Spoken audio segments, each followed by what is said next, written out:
ಇಷ್ಟ ಅದು ಅದರಲ್ಲೇ ನನಗೆ ಖುಷಿ ಹಾಗೆ. ಅವ್ರ ಸ್ವಭಾವ ಇದೆ, ಸಾಫ್ಟ್ ನೇಚರ್ ಮುಂಚೆಯಿಂದಲೂ ಸದಾ ನಗ್ನಗ್ತಾ ಇರ್ತಾರೆ ಆ ಥರದ. ಅವರು ಹಾಗೆ ಜೋಕ್ಸ್ ಮಾತಾಡೋದು ಜಾಸ್ತಿ, ಸಣ್ಣದಿರುವಾಗೆಲ್ಲ ಮಾತಾಡ್ತಾ ಇದ್ರು ಹಾಗೆ, ಒಂದೊಂದು ಕಲ್ಪನೆ ಮಾಡ್ಕೊಂಡು ಹೇಳುದು ಹಾಗೆಲ್ಲ, ಎಲ್ಲರನ್ನು ನಗಿಸ್ತಾ ಇದ್ರು ಅವರು ಸಣ್ಣದಿರುವಾಗೆಲ್ಲ. ನೀವು ಮೂಲತಃ ಯಾವ ಊರಮ್ಮ? ನೀವು? ನಮ್ದು ವಿಟ್ಲ. ಅವಾಗಲೇ ಹೇಳಿದ್ರೆ ಹೌದು, ಅವ್ರದ್ದು ನಿಡ್ಲೆ ಅಲ್ಲ, ಧರ್ಮಸ್ಥಳದ ಹತ್ರ ನಿಡ್ಲೆ. ನಾಶ ಬಳ್ಳಕುರಾಯರು ಅಂತ ನಮ್ದು ಮೂಲ ನಾಶದಲ್ಲಿ ಕಲ್ಲಡ್ಕ ಹತ್ರ.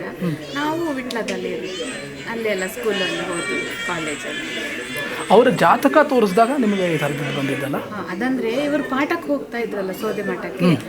ಹಾಗೆ ಹೋಗ್ತಾ ಇವರು ಅಂದ್ರೆ ತುಂಬಾ ಮಕ್ಕಳ ಹತ್ರ ಕೇಳಿದ್ರು, ಜಾತಕ ಎಲ್ಲ ನೋಡಿ ಆಗ್ತದ ಅಂತ ಸೆಟ್ ನೋಡಿದ್ರು, ಯಾವುದು ಆಗುದಿಲ್ಲ. ಹಾಗಾಗಿ ಒಮ್ಮೆ ಸೋದೆ ಸ್ವಾಮಿಗಳು ಹೇಳಿದ್ರು ಇವರ ಜಾತಕ ಕೊಡಿ ಅಂತ. ಫಸ್ಟಿಗೆ ಕೊಡ್ಲಿಲ್ಲ ಇವರು, ವಾಪಸ್ ಮತ್ತೊಮ್ಮೆ ಕೇಳಿದ್ರಂತೆ. ಆವಾಗ ನೋಡಿದಾಗ ಇವರು ಸ್ವಲ್ಪ ಜ್ಯೋತಿಷ್ಯ ಕಲ್ತಿದಾರಲ್ಲ, ನೋಡುವಾಗ ಅದರಲ್ಲಿ ಇತ್ತು ವಿವಾಹೋತ್ತರ ಅಂತ ಸಮಾಧಾನಕಾರ ಹಾಗೇನೆ ಇತ್ತು. ಮತ್ತೆ ಅವರು ತೋರಿಸಿದ್ರಲ್ಲ ಜಾತಕ, ಜ್ಯೋತಿಷ್ಯಗಾರ ತೋರಿಸಿದಾಗ ಜ್ಯೋತಿಷ್ಯಗಳೆಲ್ಲ ಹೇಳಿದ್ರು ಅವರಿಗೆ ಅದೇ ಒಳ್ಳೇದು ಅಂತ ಹೇಳಿದ್ರು, ವಿದ್ವಾಂಸರಾಗ್ತಾರೆ ಅಂತ ಹೇಳಿ. ಮತ್ತೆ ನಾನು ಮದುವೆ ಆದಾಗಿಂದ ಇವರ ಪ್ರವಚನ ಎಲ್ಲ ಕೇಳಿ ಕೇಳಿ ಅವರು ಸಹ ಕೇಳ್ತಾ ಇದ್ರು ಸಣ್ಣದರಿಂದ, ಹಾಗಾಗಿ ಅದು ಸಹ ಸ್ವಲ್ಪ ಪ್ರಭಾವ ಬೀರಿರ್ಬೋದು. ನೀವೇನು ನಿರೀಕ್ಷೆ ಮಾಡ್ತೀರಮ್ಮ? ಅಂದರೆ ಸ್ವಾಮಿಗಳು ನಿಮಗೆ ಇದು ಅಂತ ಅನ್ನೋ ಕಾರಣಕ್ಕಲ್ಲ, ನೀವು ಇಲ್ಲಿಯವರಾಗಿ ಪರ್ಯಾಯ ಬೇರೆ ಬೇರೆ ಮಠದ ಸ್ವಾಮಿಗಳ ಪರ್ಯಾಯ ನೋಡಿದ್ದೀರಿ, ನಿಮ್ಮ ನಿರೀಕ್ಷೆ ಏನು ಪರ್ಯಾಯದ ಬಗ್ಗೆ? ಹಾಗೆ ಎಂತ ಹೇಳಿ ಗೊತ್ತಾಗುತ್ತೆ. ಅಂದರೆ ಇಷ್ಟು ವರ್ಷ ಸುಮಾರು ಪರ್ಯಾಯ ನೋಡ್ಕೊಂಡು ಬಂದಿರ್ತೀರಿ, ಹೀಗಿದ್ದರೆ ಚೆನ್ನಾಗಿರುತ್ತೆ ಅಥವಾ ಆ ಥರ ಏನಾದರೂ ಅನಿಸೋವಂಥದ್ದಿದ್ದರೆ ಹೇಳ್ಬೋದಮ್ಮ ನೀವು?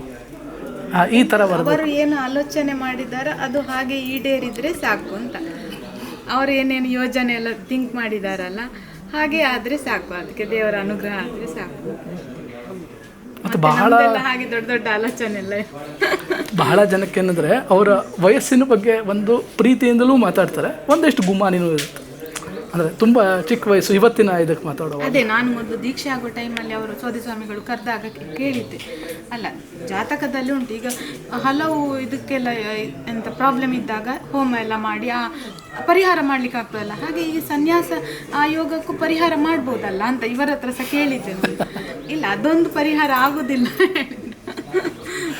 ಅಂದರೆ ಆ ಯೋಗ ಇಲ್ಲ ಅಂದರೆ ಪರಿಹಾರದ ಪೂಜೆ ಮಾಡೋ ಮೂಲಕ ಅವ್ರಿಗೆ ಸಿಗೋ ಹಾಗಾಗಲಿ, ಆ ಥರದ್ದು ಏನಾದ್ರು ಮಾಡಿಸಿ. ಹಾಗೆ ಇಲ್ಲ, ಅದಕ್ಕೆ ಪರಿಹಾರನೇ ಇಲ್ಲ ಅಂತ.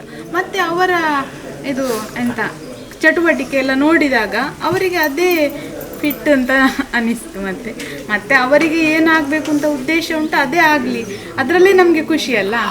ಮತ್ತೆ ನಮಗೆ ಬೇಕಾದಾಗೆ ಅವರು ಆಗಬೇಕು ಅನ್ನೋದು ನಮ್ಮದು ಸ್ವಾರ್ಥ ಆಗ್ತದಲ್ಲ, ಹಾಗೆ ಆಗಬಾರ್ದು. ಅವರಿಗೆ ಏನು ಬೇಕೋ ಅದೇ ಆಗಬೇಕು ಅಂತ ಅವರು ಅದಕ್ಕೆ. ಮತ್ತು ಈ ಕೃಷ್ಣನ ಪೂಜೆ ಮಾಡೋದೊಂದು ಇದು ಎಲ್ರಿಗೂ ಸಿಗುವುದಿಲ್ಲಲ್ಲ. ಮತ್ತು ಒಳ್ಳೆ ಕೆಲಸ ಮಾಡುವಾಗ ನಾವು ಮಕ್ಕಳಿಗೆ ಸಹಕಾರಿ ಆಗಬೇಕಲ್ಲ. ಹೌದು, ಭಾಳ ಖುಷಿ ಆಯ್ತು. ನಮಸ್ತೆ.